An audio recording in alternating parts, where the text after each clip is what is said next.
ډیویډ جونز وایي په انګلیسي مې وویل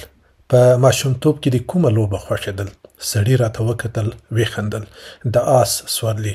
بیرته یې سر وځړېده یوه شېبه ناست و بیا ورو ولاړ سو ګام یې واخیست په پښتو مې وویل میلمه یوازې پرېږدې نیغ یې راته وکتل سترګې یې وځلېدې په خوند یې وویل افغان یې راغی تر لاس یې کش کړم ودرېده تر ډېره یې په غېږ کې نیولی وم نه یې پرېښودلم ومې ویل نه افغان نه یم پرنګی یم ویې ویل ټوکې مه کوه پرنګیان او داسې صافه پښتو ډېره سره لیرې ده ومې ویل ډیویډ جونز یم په 1919 کال کې ارګ ته درغلی وم 3 کسه وو د چانسلر لیک مو دروړی و په کابل کې مو د خپلو څو نمایندګانو د پاته کېدو غوښتنه کول د سړي لاسونه مړه سول تر څنګ مې کښېنست سر یې څو ځلې یوې او بلې خواته وخوځاوه یودم یې وخندل پرنګیانو دلته هم نه یم درنه خلاص ومې ویل خو اوس مې تقاعد اخیستی له سیاست سره کار نه لرم ایټالیا ته مې د خپلې مور جنازه راوړه ته مې په ذهن کې راوګرځېدی لیدو ته دې راغلم امان الله خان ودرېدی تر لاس یې ونیولم په مسکا یې راته وویل راځه کور ته ځو بیا ونه وایه یو افغان بوډا په پردي وطن کې خپله میلمه پالنه هېره کړې وه تر پارک ووتو تنګه کوڅه راغله امان الله خان په یوه زاړه کور کې اوسېده پورته وختو وړه کوټه وه پر زړې رنګ خوړلي غالۍ یو کټ کوچنی میز او 2 چوکۍ پرتې وې کښېنستم شاوخوا مې وکتل وړه المارۍ له کتابونو ډکه وه پورته د لرګي په چوکاټ کې کلمه نیول سوې وه کټ ته نږدې په تاخچه کې د جانماز پر سر کوچنی قرآن شریف پروت و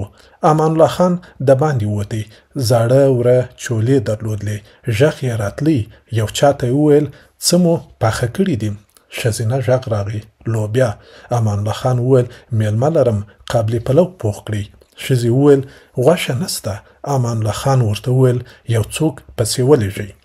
دروازه خلاصه سوه امان الله خان بیرته راغی ویې ویل کړکۍ ته کښېنه کوټه سړه ده چوکۍ مې کش کړه د لمر وړانګې مې وښو ته برابرې سوې امان الله خان پر کټ کښېنستی ویې خندل اوس مې نو سم زړه ته ولوېده چې ډیویډ جونز یې فکر کوم چې یو ځل مو بیا هم سره لیدلي وه ومې خندل هو زه او سفیر دې په نیمه شپه در وغوښتلو ودې ویل انګریزان د افغانستان په شمال کې مداخله کوي خلک یې مسلح کړي دي سفیر ته دې د هغه لخوا امضا کړی سند ورکړ ورته ودې ویل چې په 72 ساعتونو کې به له افغانستانه وځي یوه اونۍ وروسته دې زموږ انګریز جاسوس اعدام کړ امان الله خان سړه ساه وایسته ای پرنګیانو حق مې و وطن مو راغرق کړ ومې خندل ته هم ګرم وې ډېر تیز روان وې راته ویې کتل څه یې ونه ویل د کوټې دروازه وټکېده امان الله خان ولاړ سو بیرته له پتنوس سره راغی 2 ګیلاسه له شنو چایو ډک کړل کړکۍ ته ودرېده ویې ویل هغه ماشومان ویني ودرېدم لاندې پاک سوتره او صحتمند ماشومان روان وه خندل یې د مکتب بستې یې په شابې امان الله خان وویل دا ماشومان پچې نه جارو کوي په 2 وزو پسې هم ټوله ورځ نه دی روان لوږه نه پیژني مکتب ته ځي خاندي تفریح لري تلویزیون ته ګوري غم نه ویني د ټوپک ټکې نه دی اورېدلی روغ دی او له ژونده خوند اخلي غلی سو ویې ویل د هغه دوکان تر مخ ناست بوډا زموږ ګاونډی دی 45 کاله په یوه فابریکه کې کار وکړ اوس قرار ناست دی د تقاعد پیسې ورته راځي نه زوی ته احتیاج دی نه لمسو ته تر مرګه به په ګېډه موړ او په تن پټ وي هغه بله ځوانه ښځه ډاکټره ده 8 ساعته کار کوي خو 14 ساعته هوسا ژوند لري کونډه ده خو دومره پیسې پیدا کولی سي چې د خپلو اولادونو درس روغتیا خوراک او تفریح ته ورسیږي دا د روم تر ټولو غریبه سیمه ده خو کورونه یې 24 ساعته برق ګاز او اوبه لري کوڅې پخې دي مکتب او روغتونونه ورته نږدې دي په دې ټوله غریبه سیمه کې به یو سوالګر هم ونه ویني غلی سو بیرته پر خپل ځای کښېنستی پیاله یې ور پورته کړه او ویې ویل هو ته سم وایه زه تیسلم ځکه وخت کم و ما ویل چې په خپل ژوند کې یو پرمختللی افغانستان ووینم داسې وطن چې اوسېدونکي د دې خلکو په څیر آرام ژوند ولري لوږه ونه پیژني تعلیم وکړي د ځان او نورو په حقوقو پوسي ښه او بد ور معلوم وي په کورونو کې د مورچو د جوړولو پر ځای د کتابونو ځای جوړ کړي نور یې په یوه او بل نوم غلط نه کړي غلی سو له پیالې غړپ وکړ سوړ اسویلي یې ویست او ویې ویل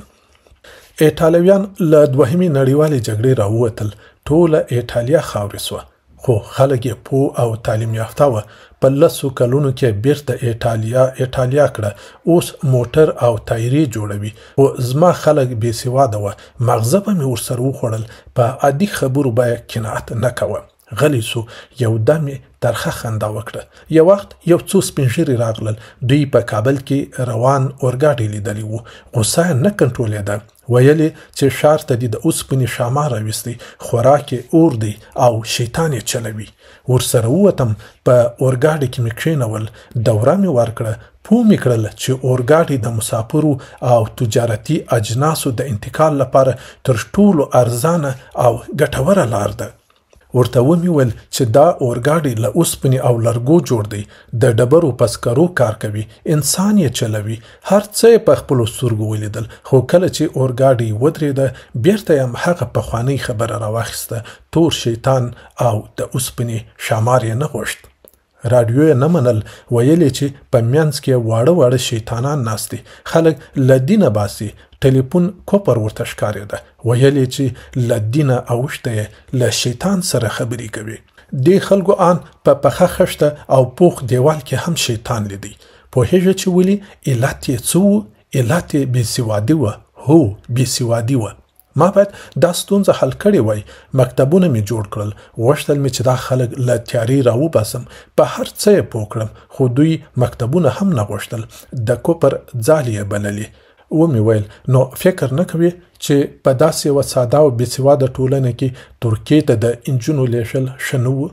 امان الله خان بیا پیاله ډکه کړه سړه سایه ویسته په ټول وطن کې ښځینه ډاکټره نه وه ښځې به په ډېرو عادي ناروغیو مړې کېدلې فکر مې وکړ په ټوله اسلامي هیوادونو کې ترکیه ښه راته ویسېده تر عربو مخکې وه ما باید په خپل وطن کې ښځینه ډاکټرانې درلودلی سلامت پوهنتون استادان لابراتوارونه او کتابخانې خو مې د غریب افغانستان ته نه سوې راوړلی چاره نه وه انجونې هوالوکان مې ترکیې ته ولیږل د شرع خلاف کار مې نه ګاڼه ترکیه اسلامي هیواد دی د انجونو لیلیه خوراک چشاک هر څه یې له هالوکانو بیل وه زموږ د خلکو لوی مشکل دا دی چې دین او رواجونه سره ګډ کړي دي زه به د بن فابریکې برق سړک پل پلچک مکتب پوهنتون د جوړېدو په باره کې ورته غږېدم ګټې به مې ورته بیانولې د دې شیانو په جوړولو کې به مې د خلکو همکاري غوښته خو دوی به په هر څه کې ښځې راګډولې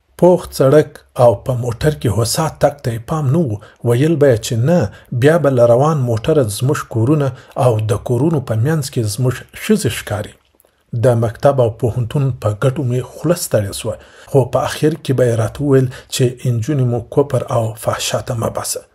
د روغتون فایدې به مې ورته یادې کړي ویل به یې چې ته عیاشي غواړې تورسري به مو څنګه له کوره د باندې وځي خوارځواکه ماشومانو او ښځو ته مې د تقویې دواوې ورلېږلې خو خلکو اور واچوه ویلې چې باچا د اسلامي امت د ډېرېدو مخالف دی دا دوا زموږ ښځې راوچوي بیا اولاد نسي پیدا کولی ما به د وطن د پرمختګ خبرې ورته کولې خو دوی به خامخا پل پلچک دیوال پوخ لښتۍ د ښځو له نوم سره تاړه ویل به په دې کې خو زموږ ښځې راځي خلک به مخ وویني بې بندوباره بسي دوی هر څه ته بدبینه وه هر پرمختګ یې خامخا له ښځو او د ښځو د مخونو له لوڅوالي سره تاړه امان الله خان اوږدې خبرې وکړې سترګې یې لندې سوې او له غټو سترګو یې روڼې روڼې اوښکې پر مخ روانې سوې سوړ اسویلی یې وکش پر ځای کښېنستی او ویې ویل هی هی وطنه هی هی وطنه